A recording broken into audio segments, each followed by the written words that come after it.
Hello student, Chandauli पाठशाला में आपका स्वागत है। यूपी ट्रिपल एससी का प्रीवियस ईयर क्वेश्चन हम देख रहे थे। ये हमारा सीरीज चल रहा है 25 क्वेश्चन का। ये 8वां पार्ट है। अगर इसके पहले आपने बाकी पार्ट नहीं देखा है तो उसको जाके देखिए, बहुत महत्वपूर्ण क्वेश्चन है, इससे ज़रूर क्वेश्चन आएगा। चलिए शुरू करते हैं। और अगर आप चैनल पर नए हैं तो चैनल को ज़रूर सब्सक्राइब करिए और लाइक करिए, वीडियो को ज़रूर शेयर करिए। चलिए पहला प्रश्न देखते हैं क्या है। जैन तीर्थकर पार्श्वनाथ निम्नलिखित में से किस स्थान से संबंधित थे? जैन तीर्थकर पार्श्वनाथ निम्नलिखित में से किस स्थान से संबंधित थे? वाराणसी, प्रयागराज, गोरखपुर, उपरोक्त में से कोई नहीं। इसका सही आंसर हो जाएगा ऑप्शन ए, वाराणसी। सही आंसर क्या हो जाएगा? Option A, Varanasi. चलिए इनके पार्श्वनाथ के बारे में जानते हैं। ये वाराणसी से बिलोंग करते थे और 23वें तीर्थकार थे। कौन से? 23वें तीर्थकार थे ये। और ये किनके बेटे थे? राजा अश्वसेन। किसकी? किनके बेटे थे? राजा अश्वसेन के बेटे थे। किनके बेटे थे? राजा अश्वसेन के बेटे थे। और वाराणसी की रानी वामा। वाराणसी की रानी कौन थी? वामा, जिनकी इनकी माता का नाम था। वो क्या थी? वाराणसी की रानी थी वामा। तो क्या देखा हमने? ये 23वें तीर्थकार थे। इनके पिता का नाम अश्वसेन था और इनकी माता का नाम वामा था, जो वाराणसी की रानी थी। फिर देखते हैं ये कहाँ निवाण इन्होंने प्राप्त किया था? समवेद में। कहाँ? समवेद में। समवेद में निवाण प्राप्त किया था, जिसको अभी पार्श्वनाथ के नाम से जानते हैं। जिसको अभी पार्श्वनाथ के नाम से जानते हैं। और इनको बोला जाता है, इनके 108 नाम थे। कितने नाम थे? 108 नाम थे इनके। और इनके सिर के ऊपर छत्र को दर्शाया गया है। इनके सिर के ऊपर किसको दर्शाया गया है? छत्र को। सिर के ऊपर छत्र को दर्शाया गया है। तो इनके बारे में यही इतनी सारी प्रमुख बातें थी। चलिए अगला क्वेश्चन देखते हैं।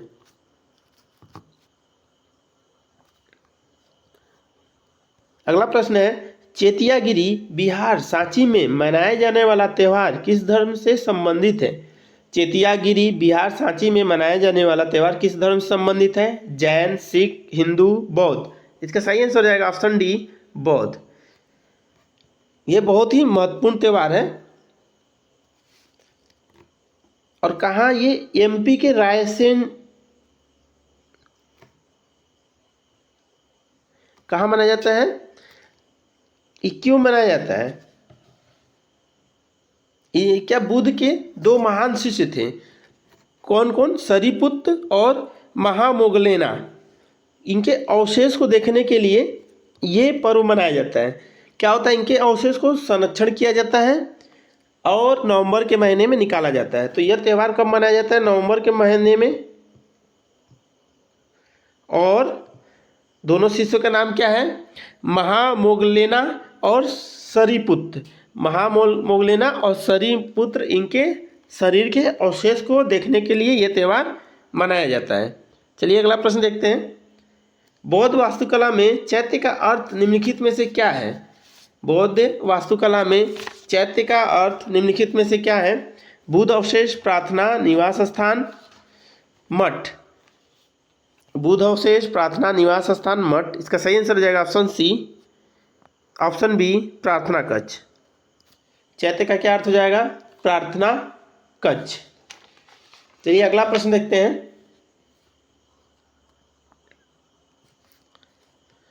अलारा कलाम किसके पहले गुरु थे? अलारा कलाम किसके पहले गुरु थे? तो ये गौतम बुद्ध के पहले गुरु थे। अलारा कलाम गौतम बुद्ध के अलारा कलाम बुद्ध के प्रथम गुरु थे। इनसे इन्होंने क्या सीखा था? ध्यान करना इनसे इन्होंने सीखा था। और गौतम बुद्ध के दूसरे जो महत्वपूर्ण गुरु थे, उनका नाम क्या था? उदरक रामपुत्र। क्या नाम था? उदरक रामपुत्र। इनका नाम उदरक रामपुत्र था। पहले गुरु से इन्होंने ध्यान कैसे किया जाता है उसके बारे में सीखा था। और दूसरे गुरु कौन थे? उदरक रामपुत्र। चलिए अगला प्रश्न देखते हैं। जैन दर्शन में मोक्ष प्राप्त व्यक्ति को डैश कहते हैं? जैन दर्शन में मोक्ष प्राप्त व्यक्ति को डैश कहते हैं? पहला ऑप्शन आहर्त, दूसरा ऑप्शन केवली, तीसरा ऑप्शन है स्थित प्रज्ञ, समत्व योगी। तो इसका सही आंसर हो जाएगा ऑप्शन बी केवली। जिनको मोक्ष प्राप्त हो जाता है उनको क्या बोला जाता है? केवली। चलिए अगला प्रश्न देखते हैं। महावीर की पुत्री प्रियदर्शनी का विवाह किससे हुआ था? महावीर की पुत्री प्रियदर्शनी का विवाह किससे हुआ था? पहला ऑप्शन बिंबिसार, दूसरा इंद्रभूति गौतम, तीसरा जमाली, चौथा मौर्य पुत्र। इसका सही आंसर हो जाएगा ऑप्शन सी जमाली। क्या हो जाएगा? Option C Jamali. महावीर जी का जन्म कब हुआ था? 540 ईसा पूर्व में। और इनके पिता का नाम क्या था? सिद्धार्थ। पिता का नाम सिद्धार्थ था और 540 ईसा पूर्व में हुआ था। और इनकी माता का नाम त्रिशला। माता का नाम क्या था? त्रिशला नाम था माता का नाम। और इनकी पुत्री जो हुई थी उनका नाम प्रियदर्शनी था। और इनके बीबी का नाम क्या था? यशोदा। महावीर जी के बीबी का नाम क्या था? यशोदा। तो ये इतनी जानकारी हमारे पास है। क्या? इनके पिता का नाम सिद्धार्थ, माता का नाम त्रिशला, पत्नी का नाम यशोदा। इनका जन्म 540 ईसा पूर्व में हुआ था। और महावीर जो जैन धर्म होते हैं वो भगवान के अस्तित्व को नहीं मानते हैं। चलिए अगला प्रश्न देखते हैं।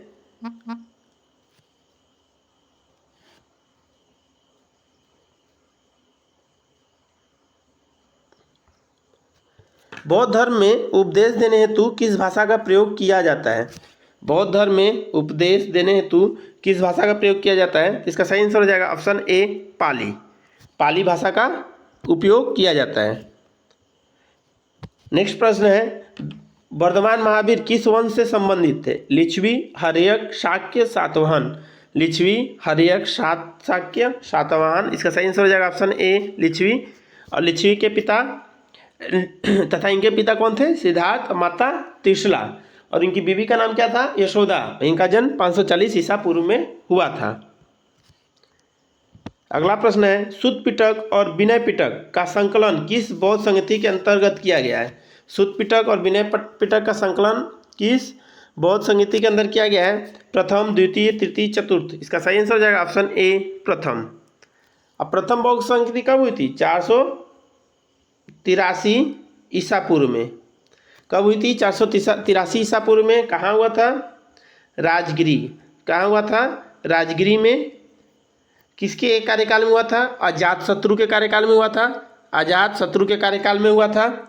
और इस समय कौन सी परंपरा चल रही थी? थेरवाद परंपरा। कौन सी परंपरा?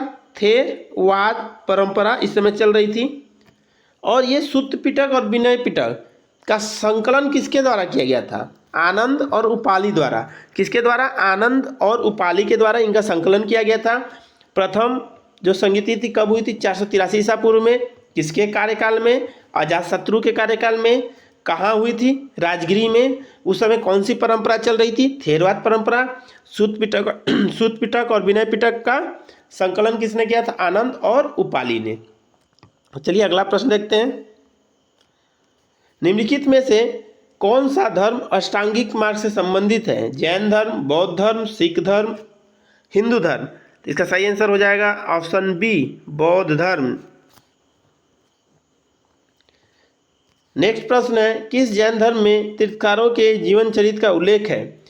किस जैन धर्म में तीर्थकारों के जीवन चरित्र का उल्लेख है? उवासगदासो, आदि पुराण, भगवती सूत्र, कल्प सूत्र। इसका सही आंसर ऑप्शन डी कल्प सूत्र। सही आंसर ऑप्शन डी कल्प सूत्र। तृतीय बौद्ध संहिता का आयोजन किसके शासनकाल में हुआ था? तृतीय बौद्ध संहिता का आयोजन किसके शासनकाल में हुआ था? तो ये अशोक के शासनकाल में हुआ था। किसके शासनकाल में? अशोक के समय हुआ था। कब हुआ था? 247 ईसा पूर्व में हुआ था।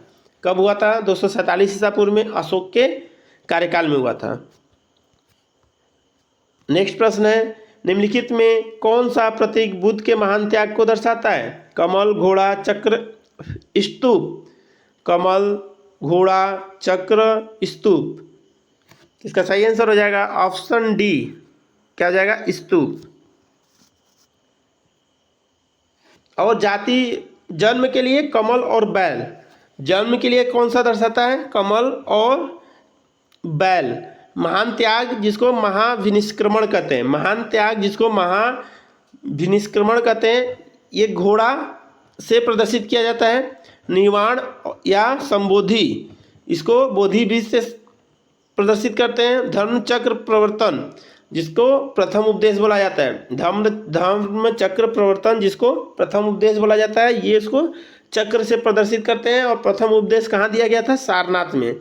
महापरिनिर्वाण जिसको मृत्यु कहते हैं, वो इसमें स्तूप से संकेत किया जाता है। चलिए अगला प्रश्न देखते हैं। गौतम बुद्ध की शिक्षाओं का संकलन किस बौद्ध ग्रंथ में किया गया है? अभिधम्म पिटक, मिलिंदपनो पिटक, विनय पिटक, सुत्त पिटक। इसका सही आंसर ऑप्शन डी, सुत्त पिटक। फिर देखते हैं विनय पिटक में क्या है। विनय पिटक में संघ के भिक्षुओं और भिक्षुओं के लिए मठवासी आचरण के नियम है। मतलब जो भिक्षु और भिक्षुएं होंगे वो मठ में कैसे रहेंगी और कैसा आचरण करेंगी, उसके बारे में विनय पिटक में बताया गया है। अगला प्रश्न देखते हैं। जैन धर्म के 23वें तीर्थकर कौन थे? जैन धर्म के 23वें तीर्थकर कौन थे? तो ऋषभदेव, नेमिनाथ, पार्श्वनाथ, महावीर स्वामी। इसका सही आंसर हो जाएगा ऑप्शन सी, पार्श्वनाथ। इनके बारे में हम पहले देख चुके हैं, पार्श्वनाथ जी के बारे में हम पहले भी देख चुके हैं। चलिए अगला प्रश्न देखते हैं। प्रथम बौद्ध परिषद को किसके द्वारा संरक्षण दिया गया था? प्रथम बौद्ध परिषद को किसके द्वारा संरक्षण दिया गया था? तो पोरस, पहला ऑप्शन है हमारे पास पोरस, दूसरा ऑप्शन अशोक, तीसरा ऑप्शन अजातशत्रु, चौथा ऑप्शन चंद्रगुप्त मौर्य। तो इसका सही आंसर हो जाएगा ऑप्शन सी, अजातशत्रु। और ये कब हुआ था? 483 ईसा पूर्व में। कब हुआ था? 483 ईसा पूर्व में। कहाँ हुआ था? राजगृह में। कहाँ हुआ था? राजगृह में। यहीं पर सुत्त पिटक और विनय पिटक का संकलन किया गया था। किसके द्वारा? आनंद और उपाली के द्वारा। इस समय थेरवाद परंपरा चल रही थी। चलिए अगले प्रश्न की ओर बढ़ते हैं। भगवान महावीर ने मोक्ष कहाँ प्राप्त किया था? सोनगिरी, पावापुरी, श्रवणबेलगोला, माउंट आबू। इसका सही आंसर हो जाएगा option C, option C Shravanabelagola. अगला प्रश्न देखते हैं। बुद्ध के जीवन से जुड़ी घटनाओं से जुड़े प्रतीक में स्तूप किसका प्रतीक है? मृत्यु, प्रथम उपदेश, जन्म, गृह त्याग। इसका सही आंसर हो जाएगा ऑप्शन ए, मृत्यु। अगला प्रश्न है। वाटसन कंप्यूटर निम्नलिखित में से किस कंपनी का उत्पादन है? Microsoft, IBM, Google, Dell. इसका सही आंसर हो जाएगा ऑप्शन बी, IBM। निम्नलिखित में से किसने बनारस हिंदू विश्वविद्यालय की स्थापना की थी? रविन्द्रनाथ टैगोर, गणेश शंकर विद्यार्थी, गोविंद बल्लभ पंत, मदन मोहन मालवीय। इसका सही आंसर हो जाएगा ऑप्शन डी, मदन मोहन मालवीय। इन्होंने बनारस विश्वविद्यालय की स्थापना की थी। इसकी स्थापना 1916 ईस्वी में हुई थी। इसको पहले किस नाम से जाना जाता था? सेंट्रल हिंदू कॉलेज के नाम से। इसको सेंट्रल हिंदू कॉलेज के नाम से जाना जाता था। इसकी स्थापना 1916 में हुई। 2012 में इसको IIT का दर्जा मिला। 2012 में इसको IIT का दर्जा मिला। और इसके स्थापना में मदन मोहन मालवीय के साथ और कौन था? तो व्यक्ति थे प्रभु नारायण सिंह, रामेश्वर सिंह, सुंदरलाल और एनी बेसेंट। इन लोगों ने मिलकर BHU की स्थापना की थी। चलिए अगला प्रश्न देखते हैं। निम्नलिखित में से किसे शेर ए बलिया के नाम से जाना जाता है? भगत सिंह, चंद्रशेखर आजाद, चीतू पांडे, मंगल पांडे। इसका सही आंसर हो जाएगा ऑप्शन सी, चीतू पांडे। अगला प्रश्न। उत्तर प्रदेश राज्य में परीक्षा बांध किस नदी पर बनाया गया है? उत्तर प्रदेश राज्य में परीक्षा बांध किस नदी पर बनाया गया है? ऑप्शन है शारदा, चंबल, बेतवा, घाघरा। इसका सही आंसर हो जाएगा ऑप्शन सी, बेतवा नदी। ऑप्शन सी, बेतवा नदी। ये बेतवा नदी कहाँ से निकलती है? बिंद रेंज से निकलती है। और कहाँ बहती है? MP और UP में। और यह यमुना की सहायक नदी है। अगला प्रश्न देखते हैं। उत्तर प्रदेश को पहले संयुक्त प्रांत के रूप में जाना जाता था, किस वर्ष इसे उत्तर प्रदेश का नाम दिया गया? 1947, 1951, 1950, 1948। तो इसको कब मान्यता दी गई? ऑप्शन सी 1950 में। कब? 1950 में मान्यता दी गई। और तारीख कौन सा था? 24 जनवरी। यूपी दिवस 24 जनवरी को मनाया जाता है। तारीख कौन सा था? 24 जनवरी। 2000 में उत्तराखंड इससे अलग हुआ। 2000 में उत्तराखंड इससे अलग हुआ। और यूपी के पहले राज्यपाल कौन थे? होरमुसजी फिरोज शाह मोदी। होरमुसजी फिरोज शाह मोदी। तो ये हमारा 25 क्वेश्चन का सीरीज कंप्लीट हुआ।